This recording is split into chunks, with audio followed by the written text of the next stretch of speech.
काली माता को भी तो मांस का भोग लगता है, अब इस पे क्या तर्क देंगी? तर्क नहीं, आंतरिक हृदय का भाव है। काली माता पूरे ब्रह्मांड की माँ है। क्या कोई भी माँ अपने ही एक संतान, चाहे वो पशु ही क्यों ना हो, उसका गला काट कर उसकी बलि स्वीकार कर सकती है? ये सोचना भी उनके ममतामयी मातृत्व स्वरूप के प्रति अपमान करना है। और शास्त्रों में देवी को रुद्र प्रिया अर्थात रक्त प्रिया कहा गया है, लेकिन वो रक्त किसी निर्दोष जानवर का नहीं है, बल्कि संसार को त्रस्त करने वाले दुष्ट, दुराचारी, पापी, दुष्कर्मी, व्यसनी असुरों का है। बलि का वास्तविक अर्थ क्या है? हत्या? बिल्कुल नहीं, बल्कि समर्पण है। शास्त्रों में काम, क्रोध, लोभ, मोह, मद, मात्सर्य, अहंकार, आलस्य जैसे आंतरिक शत्रुओं की बलि देने का विधान है, ना कि बेजुबान जानवरों की। अब बात प्रसाद के भ्रम पे आते हैं। भगवान को जो अर्पित किया जाता है वो प्रसाद होता है ना?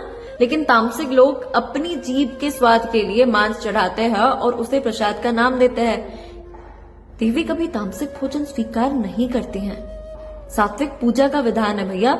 दक्षिण मार्ग और वेदांत के अनुसार माँ काली की पूजा पूरी तरह सात्विक, जैसे फल, मिठाई, नारियल से की जाती है।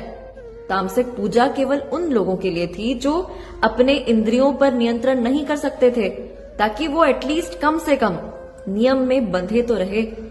भागवत पुराण, ब्रह्म वैवर्त पुराण स्पष्ट रूप से कहते हैं कि कलयुग में किसी भी प्रकार की पशु बलि वर्जित और पाप है।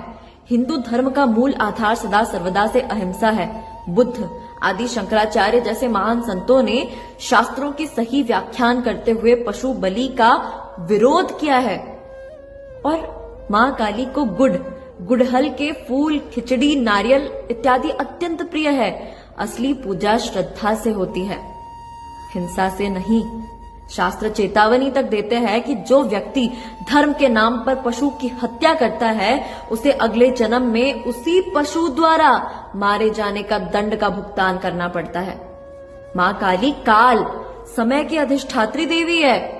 वे जीवन देने वाली है, जीवन लेने वाली नहीं। अगर कोई अपनी भूख मिटाने के लिए धर्म का सहारा लेता है तो वो भक्त नहीं, केवल और केवल स्वार्थी कहलाता है।